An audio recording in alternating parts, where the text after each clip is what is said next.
Potential Bangla যাকে বলা হয় বিভব due to a point charge, অর্থাৎ বিন্দু আধানের জন্য বিভবের গণনা। ধরা যাক এখানে একটা পয়েন্ট চার্জ আছে প্লাস কিউ। আমরা এই কিউ চার্জের জন্য এখান থেকে আর ডিস্টেন্সে একটা পয়েন্ট আছে পি, আর ডিস্টেন্সের পয়েন্ট আছে পি, সেই বিন্দুতে বিভব নির্ণয় করব due to this positive charge, point positive charge plus Q. তা কিউ বিন্দুতে কিউ চার্জ থেকে পয়েন্ট চার্জ থেকে পি বিন্দুর দূরত্ব কিন্তু স্মল আছে। দেখো বিভবকে বিভিন্ন রকমভাবে ডিফাইন করা যায়, বিভিন্ন বইতে বিভিন্ন রকমভাবে ডিফাইন করেছে, সব মেথডই ঠিক। আমি একটা এখানে খুব সহজ সংজ্ঞা বলছি, সেই সংজ্ঞা থেকেই আমরা ক্যালকুলেটটা করব। প্রথমত পি বিন্দুটা কোথায় অবস্থিত? পি বিন্দুটা এই কিউ চার্জ যে ইলেকট্রিক ফিল্ড ক্রিয়েট করছে তার মধ্যে অবস্থিত একটা বিন্দু। সুতরাং ইলেকট্রিক ফিল্ড না থাকলে কিন্তু ইলেকট্রিক ফিল্ডের মধ্যেই কিন্তু পি বিন্দু অবস্থিত এবং সেই পি বিন্দুতে আমরা বিভব নির্ণয় করতে চলেছি, বিভব বা পোটেনশিয়ালটা নির্ণয় করতে চলেছি। তাহলে আমাদের খেয়াল রাখতে হবে পি পয়েন্টটা কোথায় অবস্থিত? এই কিউ চার্জ যে ইলেকট্রিক ফিল্ড ক্রিয়েট করছে তার মধ্যে অবস্থিত একটি বিন্দু। দেখুন এই পি বিন্দুতে সংজ্ঞাটা কি না, ধরো পি বিন্দুতে বিভব বা পোটেনশিয়াল এট পয়েন্ট পি বিন্দুতে বিভব সমান কি বলতে পারি না, একক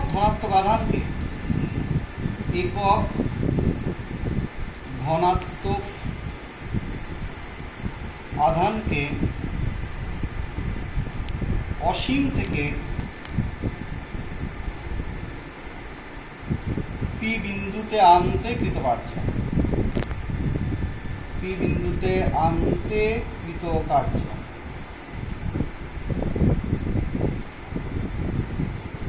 দেখো তাহলে আমরা যেটা বললাম পোটেনশিয়াল এট পয়েন্ট পি তাকে আমরা ডিফাইন করছি as the work done to bring a unit positive charge from infinity to point P। তাহলে ইনফাইনাইট থেকে একটা ইউনিট পজিটিভ চার্জকে পি পয়েন্টে আনতে যে work done, that is called the potential at point P, তাকেই বলা হয় পি বিন্দুর বিভব। এখানে একটা জায়গা একটু সবার ক্লিয়ার রাখা উচিত। ধরে নাও এই পয়েন্ট হচ্ছে ইনফিনিটিতে অবস্থিত, ইনফাইনাইট ডিস্টেন্সে অবস্থিত পয়েন্ট। তাহলে অ্যাকর্ডিং টু ডেফিনেশন একটা একক ধনাত্মক আধানকে এখান থেকে এখানে আনতে কৃতকার্যকেই বলা হচ্ছে বিভব। এখন প্রশ্ন হচ্ছে এই যে একক ধনাত্মক আধানকে এখান থেকে এখানে আনার সময় তা আমি বিভিন্ন পথ ধরে আনতে পারি। যেমন আমি ইউনিট পজিটিভ চার্জকে এরকম একটা পথ ধরে পিতে আনতে পারি, আমি ইউনিট পজিটিভ চার্জকে এরকম একটা পথ ধরে পিতে আনতে পারি, আমি এরকম একটা পথ ধরে আনতে পারি। অ্যাকচুয়ালি এই ইনফাইনাইট থেকে পি পয়েন্টে এই যে একক ধনাত্মক আধানকে আনার জন্য দেয়ার আর ইনফাইনাইট নাম্বারস অফ পাথস। তাহলে আমার বেসিক কোশ্চেন্স হচ্ছে এটাই কোশ্চেন যে অসীম থেকে একক ধনাত্মক আধানকে পিতে আনতে এই পথ ধরে আনতে যতটা কার্য করতে হবে, এই পথ ধরে আনতে কি ততটাই কার্য করতে হবে না ভিন্ন? আবার এই পথ ধরে আনতে কি কৃতকার্যের পরিমাণটা ভিন্ন হবে না? বাস্তবে কিন্তু সেটা হবে না। কেন হবে না? কারণ এই যে electrostatic force, this is path independent. সেটা এই পথ ধরে আনলে কি এই পথ ধরে আনলে কি এই পথ ধরে আনলে তার উপর নির্ভরই করে না। কারণ বাই নেচার ইলেকট্রোস্ট্যাটিক ফোর্স হচ্ছে তোমার কনজারভেটিভ ফোর্স। তোমরা 11-এ পড়েছো কনজারভেটিভ অ্যান্ড নন কনজারভেটিভ, সংরক্ষী এবং অসংরক্ষী বল। তো এই বলটা হচ্ছে কিন্তু সংরক্ষী বলের মধ্যে পড়ে। আর যদি বলটা অসংরক্ষী হতো, যেমন ঘর্ষণ বল তোমার অসংরক্ষী বল, frictional force is a non conservative, তাহলে সেক্ষেত্রে কিন্তু পোটেনশিয়ালে কোনো কনসেপ্টই আসবে না।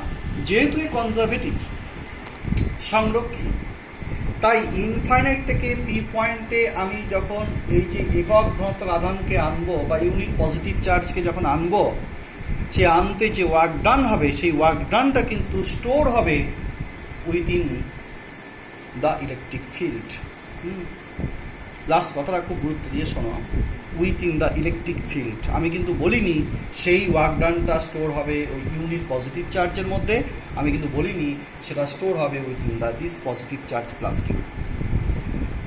অ্যাকুরেট কথা হচ্ছে এই পজিটিভ চার্জ যে ইলেকট্রিক ফিল্ড ক্রিয়েট করছে সেই ইলেকট্রিক ফিল্ডের মধ্যে সেই ওয়ার্ক ডানটা কিন্তু স্টোর হবে অ্যাজ পোটেনশিয়াল এনার্জি, আর সেই তাকেই বলা হয় পোটেনশিয়াল বা বিভব। যাই হোক, তাহলে আমরা প্রথমে শিখে ফেললাম যে ইনফাইনাইট থেকে পি পয়েন্টে আমি যে কোনো পাথ ধরেই আনি না কেন ওয়ার্ক ডানটা সেম হবে, আর সেই 1 কুলম পজিটিভ হচ্ছে প্লাস 1 কুলম চার্জকে ইনফিনিটি থেকে পি পয়েন্টে আনতে যে ওয়ার্ক ডান করতে হবে that is called the potential at point P. তাহলে সেই অনুযায়ী আমরা এবারে আর একটা ছবি আঁকছি এবার পোটেনশিয়ালটা ক্যালকুলেট করার জন্য। আমি পি পয়েন্টে পোটেনশিয়ালটাকে আমি ভি দ্বারা চিহ্নিত করি, ক্যাপিটাল ভি। তাহলে ভি এর ডেফিনেশন আমরা শিখে ফেলেছি। আমি ফিগারটাকে আবার আঁকছি। ধরো এই হচ্ছে আমার প্লাস কিউ চার্জ, এর থেকে আর ডিস্টেন্স এই পি পয়েন্ট আছে, এর ডিস্টেন্স হচ্ছে স্মল আর। আমাকে এই পয়েন্টে পোটেনশিয়াল বের করতে হবে, তার জন্য আমি আরও ডিস্টেন্সে যাচ্ছি। এই ধরো সাপোজ ইনফাইনাইট ডিস্টেন্স, এখান থেকে আমি প্লাস 1 কুলম চার্জকে এখান থেকে ঠেলতে ঠেলতে ঠেলতে ঠেলতে পি পয়েন্টে আনবো। কারণ আমরা দেখেছি স্ট্রেট পাথ ধরে আনলেও ওয়ার্ক ডান যা, কার্ভ পাথ ধরে আনলেও ওয়ার্ক ডান সেম। কার্ভ পাথের ক্ষেত্রে ক্যালকুলেশনটা কঠিন হয়ে যাবে, ক্যালকুলেশন করা যাবে কিন্তু সেটা একটু কঠিন হয়ে যাবে, একটু ভেক্টর ইন্টিগ্রেশনের কনসেপ্ট পরিষ্কার থাকবে তখন বসা যাবে। যাই হোক, আমরা স্ট্রেট পাথের ক্ষেত্রে চলে আসি যেটা আমাদের বইতে আছে। তা কোনো একটা মুহূর্তে ধরো যে আমি এই পয়েন্টে, সাপোজ এটা হচ্ছে এ পয়েন্টে আমি প্লাস 1 কুলম চার্জকে রাখলাম, সাপোজ এ পয়েন্টটা কতটা ডিস্টেন্সে অবস্থিত, না এটা এক্স ডিস্টেন্সে অবস্থিত। তাহলে this positive charge plus Q positive charge এই এ পয়েন্টে 1 কুলমকে এদিকে ঠেলবে, বিকর্ষণ করবে, এবং সেই বিকর্ষণ বলটাকেই বলা হয় এ পয়েন্ট ইলেকট্রিক ফিল্ড। আর সেই ইলেকট্রিক ফিল্ড ই সমান কী হবে, ই সমান হবে ই ইকুয়াল টু হবে Q into 1/4 pi epsilon 0 X square, that is Q by 4 pi epsilon 0 X square. Clear? বোঝা গেল? নেক্সট, পরের ধাপ। ধরো আমি ওই 1 কুলম চার্জকে এবার এ থেকে বি পয়েন্টে আনছি, বি পয়েন্ট, যেখানে এ আর বির মধ্যে সেপারেশনটা কত, সেপারেশন হচ্ছে ডিএক্স, তাহলে এ থেকে বিতে আনতে কতটা ওয়ার্ক ডান করতে হবে, that is called dV. DV হচ্ছে এ আর বি এর মধ্যে বিভব পার্থক্য বা potential difference. This equal to কি হবে, E vector dot dx vector, this equal to E dx cos 180 degree. কেন হঠাৎ 180 ডিগ্রি হলো? দেখো ইলেকট্রিক ফিল্ড এইদিকে, কিন্তু ডিসপ্লেসমেন্ট ডিএক্স দেখো অপোজিটে, তাহলে ই ভেক্টর আর ডিএক্স ভেক্টরের মধ্যে অ্যাঙ্গেল কত, 180 ডিগ্রি, তাই 180 degree. This equal to minus E dx or dv equal to minus e means হচ্ছে q by 4 pi epsilon 0 x square dx। Clear? তাহলে ইনফিনিটি থেকে পি পয়েন্টে আনতে ওয়ার্ক ডান কত?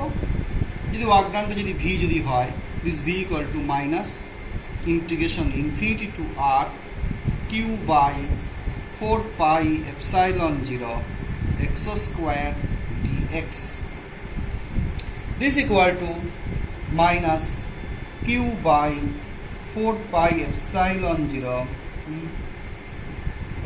0 integration dx by x square, lower limit infinity, upper limit r, this equal to, that is v equal to minus q by 4 pi epsilon 0 minus 1 by x infinity to r, that is minus q plus q by 4 pi epsilon 0 মাইনাসটাকে বাইরে নিয়ে গিয়ে plus করেছি 1 by r minus 1 by infinity, that is q by 4 pi epsilon 0 r. This is the potential.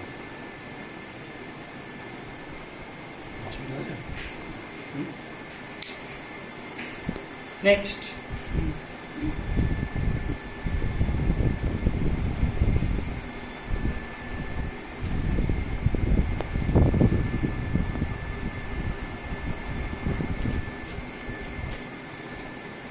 এই ক্যালকুলেশনটা যখন perform করলাম, একটা জায়গা দেখো, খুব গুরুত্বপূর্ণ জায়গা, সেই জায়গাটাকে আমি একটু হাইলাইট করে দিচ্ছি। এই জায়গাটা দেখো, এখানে দেখতে পাচ্ছি যে আমরা পাচ্ছি dV equal to minus E dx. তাহলে ই সমান আমরা লিখতে পারি মাইনাস ডিভি ডিএক্স। দেখো, এই রিলেশনটাও কিন্তু খুবই গুরুত্বপূর্ণ, কারণ এইটা ইলেকট্রিক ফিল্ড এবং পোটেনশিয়ালের মধ্যে সম্পর্ক। তবে এখানে খেয়াল রাখতে হবে, এখানে ইলেকট্রিক ফিল্ড কিন্তু ওয়ান ডাইমেনশনাল, সুতরাং শুধু এক্স ভেরিয়েবলের উপর ইলেকট্রিক ফিল্ডটা ডিপেন্ড করছে। ইলেকট্রিক ফিল্ড শুধু এক্স অক্ষের দিকে ক্রিয়া করছে, তাই ক্লিয়ার? আমরা ভেক্টর নোটেশন এটাকে বলতে পারি যে or E equal to E vector equal to minus I cap dv dx। কেন এরকম ধরলাম না? এখানে মূল ছবিতে চলে এসো, ডায়াগ্রামটাতে চলে এসো। দেখো, এই যে কিউ চার্জ, এইটাকে আমি এক্স অক্ষ বলে দিয়েছি, এটাকে এক্স অ্যাক্সিস। তাহলে ইলেকট্রিক ফিল্ড কোন দিকে কাজ করছে? Electric field E vector equal to minus I cap dv dx। বোঝা গেল? তাহলে পোটেনশিয়ালের যে গ্রেডিয়েন্ট হবে, ডিভি ডিএক্স হচ্ছে গ্রেডিয়েন্ট অফ দ্য পোটেনশিয়াল, তার আগে মাইনাস সাইন অ্যাপ্লাই করলে উই গেট ইলেকট্রিক ফিল্ডের ডাইরেকশন ইন থ্রি ডাইমেনশন।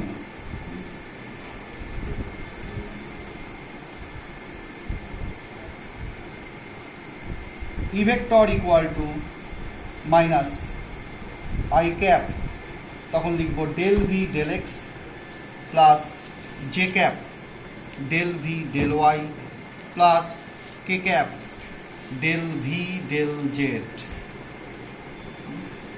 এটাকে অনেক সময় E vector equal to minus del V বলা হয়, হোয়ার ডেল একটা operator, this equal two I cap del del X plus J cap del del Y plus K cap del del Z. এখানে del del X এর একটা ছোট্ট concept দেওয়া প্রয়োজন। যেমন ধরো একটা এক্সাম্পল ধরো ভি সমান X square Y plus Z plus 2। তাহলে ডেল ভি ডেল এক্স যখন আমরা ক্যালকুলেট করব, তখন ওয়াই জেড কিন্তু কনস্ট্যান্ট হিসেবে ট্রিট হবে, দ্যাট ইজ এটা হবে only 2xy। Del V del Y সমান কত হবে? এক্স জেড 2 এক্স সবাই কিন্তু কনস্ট্যান্ট, তাহলে একমাত্র এটা হবে this equal to X square, and del V del Z equal to কত হবে, this equal to 1, this is constant, this is constant, জেডকে ডিফারেন্সিয়েট করলে হয় অনলি 1। তাহলে এক্ষেত্রে ইলেকট্রিক ফিল্ড ই ভেক্টর সমান কি হলো, ই ভেক্টর সমান হলো minus 2xy i cap plus x square j cap plus 1 into k cap, that is k cap.